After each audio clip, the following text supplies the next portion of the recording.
I look forward to playing LA. I feel like by the time we get to LA, we've had a lot of road under us and we've gotten our show really together. So I always look forward to it. I'm looking forward to driving up, you know, on Hollywood Boulevard and seeing my name on that marquee. It's a real treat. We have been lucky through the last 18 years of touring to play at some of the most elaborate and some of the most beautiful and historical buildings in America. It has such an amazing, for me, an amazing old Hollywood vibe. For me, what happens in a theater is it's like a living room. It kind of gives me carte blanche to really be unpredictable. It opens the door to opportunity as far as storytelling. It does feel a little bit like home, being so close to my house and having so many friends there.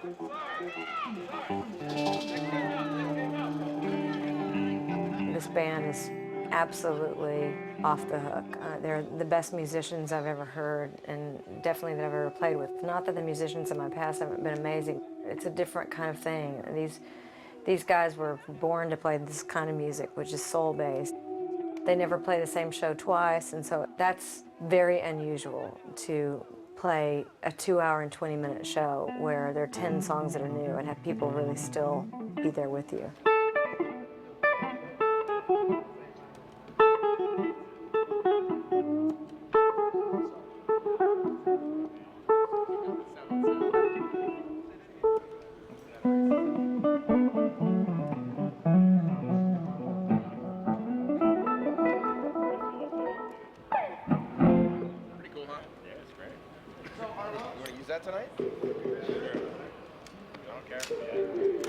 Every single night when I play with Chris, I can't believe what I'm hearing in it. Sometimes I stop what I'm doing because I want to hear what he's playing. It's unpredictable and it's always perfect and it's tasteful and he's just crazy, he's so great. And he can play any genre of music at all.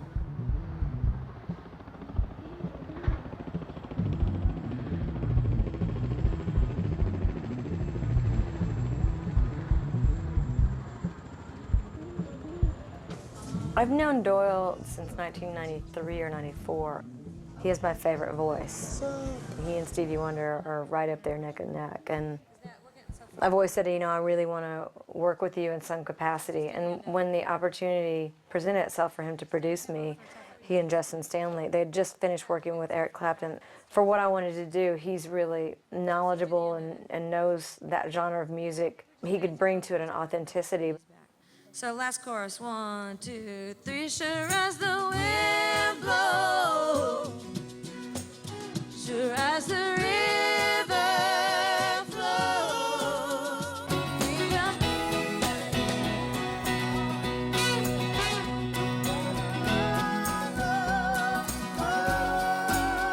You know, he's really an artist in his own right, so when we play together, I know that what's going to come from him is going to play off me, and that's what music is about.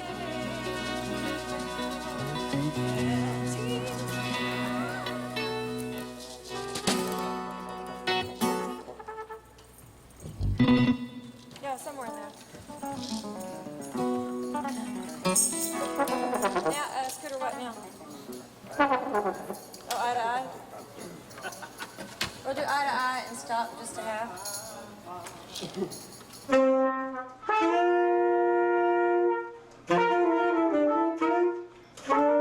The thing I would say about Shelly, Carroll, and EPHRAIM Owens is that I tell them this all the time, I don't ever want to leave home without them.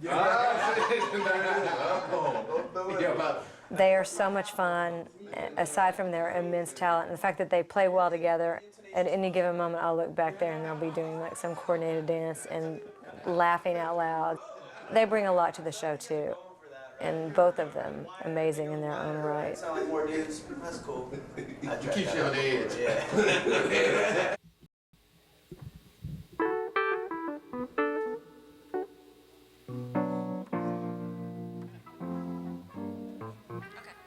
Okay, here we go.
I've known Victor for years and years. I played with him way, way, way back when. In fact, he played on my second record, and he's one of the great drummers I've ever played with. In fact, Jim Keltner was at our gig and said that Victor's one of his favorite players.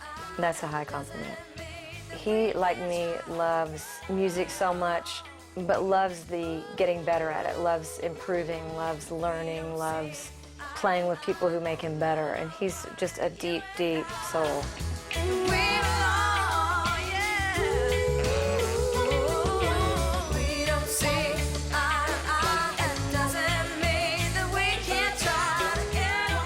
BABKO is an amazing keyboard player, and I would love to be able to play like him. He's got the technique to deliver what it is he's heard, and he's amazing.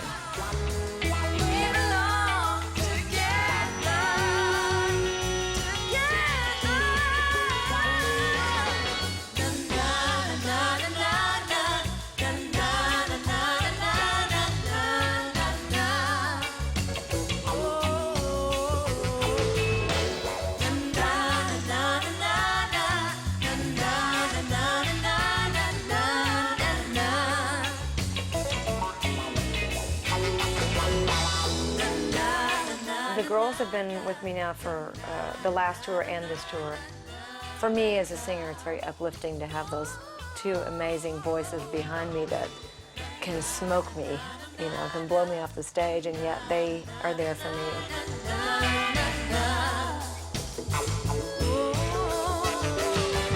Tommy Sims is the most badass bass player. He's completely soulful, but he is just crazy great. I tell him this all the time. He makes me laugh in the middle of a song because he'll play something that starts one place, and how he gets back to where he's supposed to be in just a bar is like math to me. It's just gorgeous.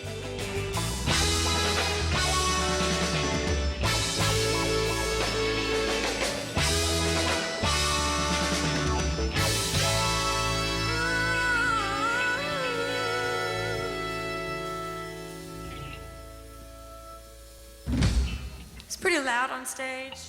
I'm already on, let's see here. I'm on 9. So I'm wondering if, and I'm getting a lot of bass. Is that the sub? I have a special fondness for the Pantages because I met Johnny Cash there, and I still have the picture from when I met him. It's up on my wall. It was just, for me, a really special moment to get to meet him, and then later on, I got to work with him. Well, I'll tell you what's happening with the sub the last 2 nights, or whatever it is that's doing it.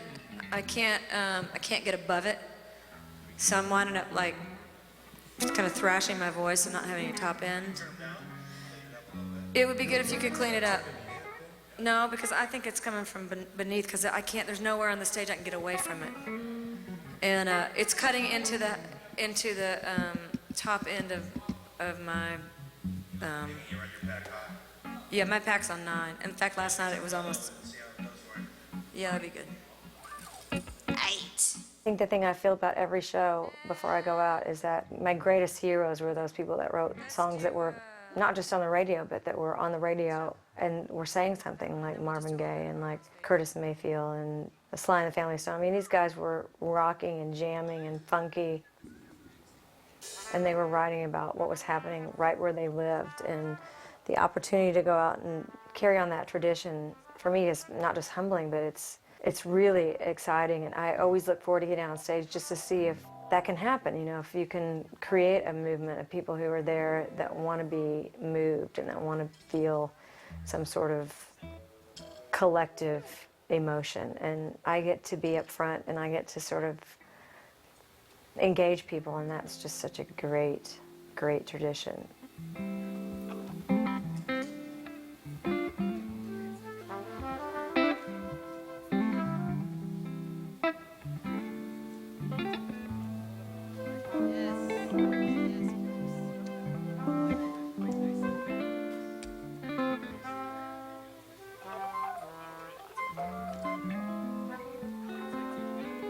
Having grown up as a keyboard player, I made the vow on this record that I would just commit myself to just playing keyboards. And I do ultimately wind up playing some guitar, because the old hits, people really want to hear them the way they were. And as the tour has progressed, I've wound up picking up a guitar here and there, but it's mostly fronting the band that I'm doing, and it's been great for me because I'm an elder statesman in my line of work now. I'm one of the few women that are still around after 17 years, and for me to step out now and become the front person has been really kind of liberating for me. It's introduced a whole different kind of energy to my shows, and for me personally, to get out and actually use my voice as an instrument as opposed to a tool for telling a story. It's been really fun.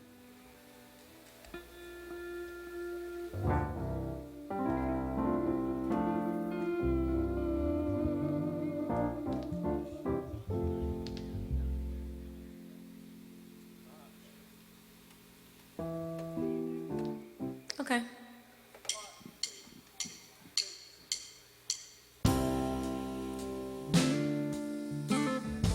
Let's do that again. My mic's already fallen. That's what happened last night during I Shall Believe. I was like this.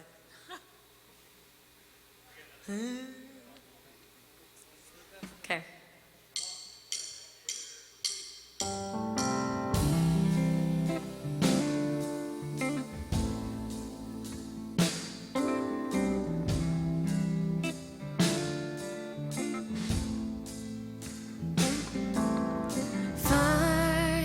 Someone you love, hold them so close, it's not close enough. Moment to moment, time slipping away, while you're looking for something you're hoping to find. All the things that you wanted were there.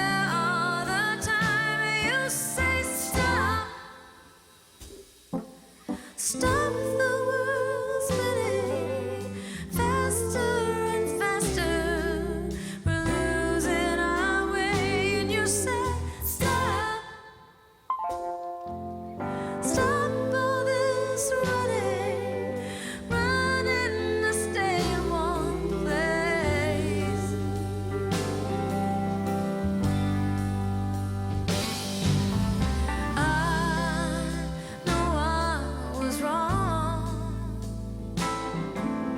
Selfish and blind to let you go on.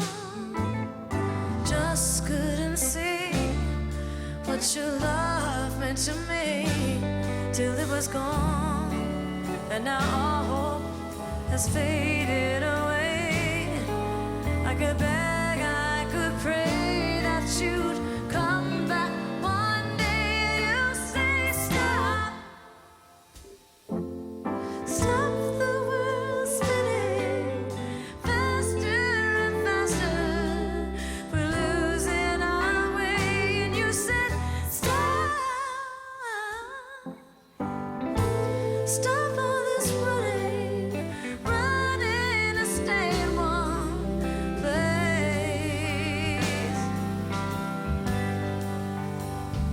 In one place.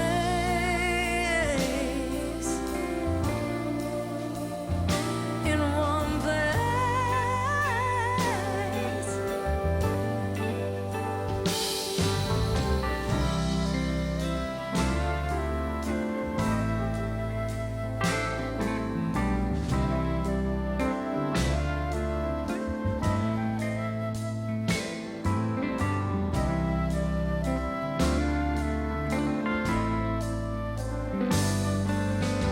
This time I'll know there's no time to waste. If there is a next time, I will stand up and say, I'll say stop. Stop all this running, faster and faster.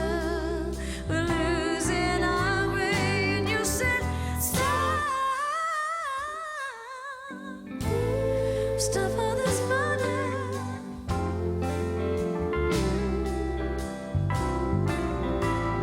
And you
kind of sucked on that, so maybe we could just do it one more time. Do we have time to do it one more time?